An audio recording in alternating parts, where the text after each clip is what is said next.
এই আসিয়া দৃশ্য আমরা ভুলে যাব।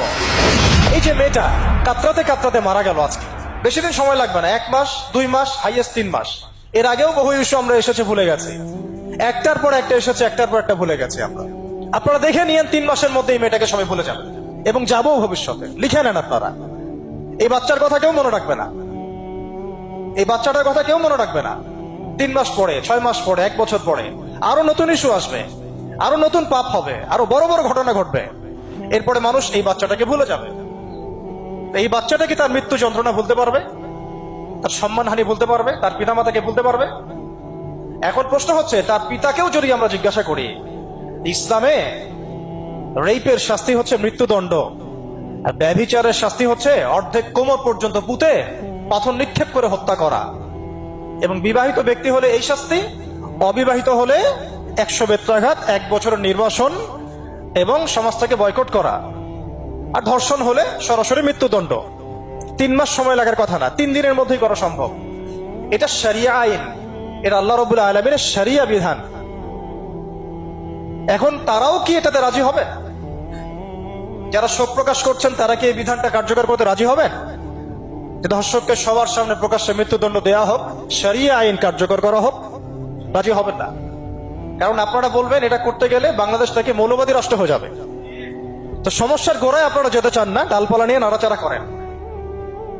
জেনা ফ্রি মিক্সিংটাকে উন্মুক্ত করে দেয়া হলো, ছেলে মেয়ের অবাধ বিচরণটাকে উন্মুক্ত করে দেয়া হচ্ছে।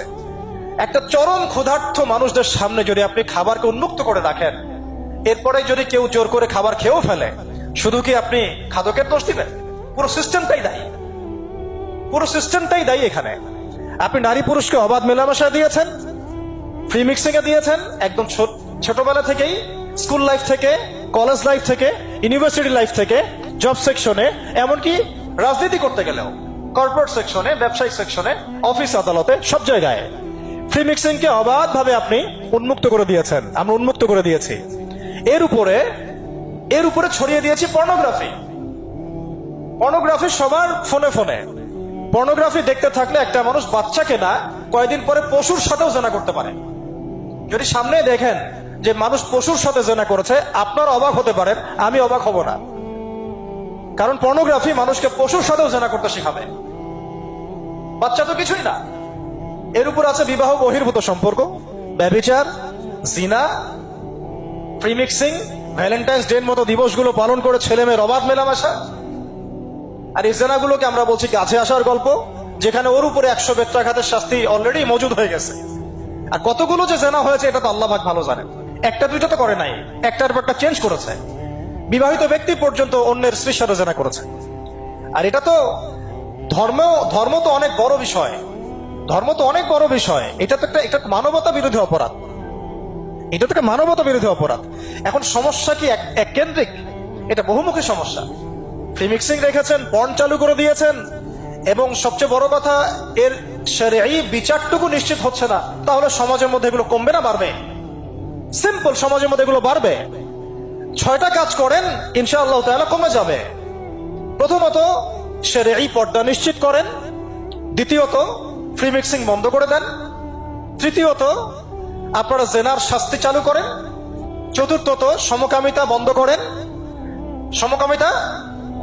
করেন, এলজিবিটি বন্ধ করেন, পঞ্চমত ব্যভিচারের যে রজম শাস্তি চালু করেন, শরঈ বিধান চালু করেন, পর্ন সাইটগুলোকে বন্ধ করে দেন, এবং সমাজে তাকওয়া নৈতিকতা শিক্ষাটাকে বাড়িয়ে দেন। দেখেন সমাজে জেনা কমে না বাড়ে। কিন্তু কেউ এই সমস্যার গোড়ায় যাবে না। একটা ইস্যু আসবে, একটা ইস্যু যাবে। আজকে আপনার বোন তো কালকে আমার বোন, কালকে অমুকের বোন, কালকে তার মেয়ে, নিজের ঘর পর্যন্ত চলে আসছে। আর কয়টা রিপোর্টই বা আমাদের সমাজের সামনে আসে? যে কয়েকটা রিপোর্ট সামনে এসেছে, এগুলো 50%ও না। বহু মেয়ে এগুলো বলতেও পারে না লজ্জায়। আর আমি তো ওইসব মেয়েদের ব্যাপারে কথা বলা ছেড়ে দিয়েছি, যারা স্বেচ্ছায় নিজের ইজ্জতকে বিলি দেয়। তাদেরকে আমি আমার বোন পরিচয় দিতে লজ্জাবোধ করি। সমাজ থেকে গায়রত, ব্যক্তিত্ব, পর্দা, শালীনতা, হিজাব এগুলো উঠিয়ে দেওয়া হয়েছে। আপনারা কি দ্বীনি অঙ্গনের তসলিমা নাসরিন হতে চান নাকি? তারা কি দ্বীনি অঙ্গনে তসলিমা নাসরিন হতে চান? কেন আপনি একটা ছেলের সাথে হারাম সম্পর্কে জড়াবেন? কেন প্রেম করতে যাবেন? কেন আপনি তার সাথে বাইকে করে ঘুরতে যাবেন?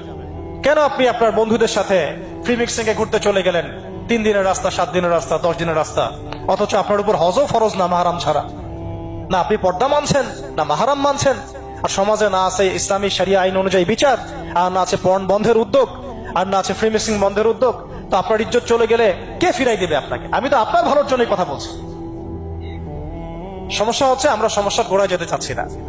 আজকে এই কথাটা আমি এখানে বলতে চাই নাই, শুধু কথা প্রসঙ্গে চলে আসছে যে এই যে মেয়েটা কাতরাতে কাতরাতে মারা গেল আজকে, আপনারা দেখে নিয়েন 3 মাসের মধ্যে এই মেয়েটাকে সবাই ভুলে যান। সমস্যার গোড়ায় আসেন। সমস্যার গোড়া হচ্ছে আল্লাহর জমিনে আল্লাহর দ্বীন ইসলাম বাস্তবায়ন না হওয়া পর্যন্ত এই মানবতার মুক্তির কোনো রাস্তা নাই। আল্লাহর কসম করে বলতেছি, আল্লাহর জমিনে ইসলাম, কোরআন, সুন্নাহ, রাসূলের আদর্শ বাস্তবায়ন হওয়ার আগ পর্যন্ত এই জাতির স্বাধীনতা বলে কোনো শব্দ নাই, এই মানবতার মুক্তির কোনো পথ নাই। কেউ আমরা স্বাধীন না।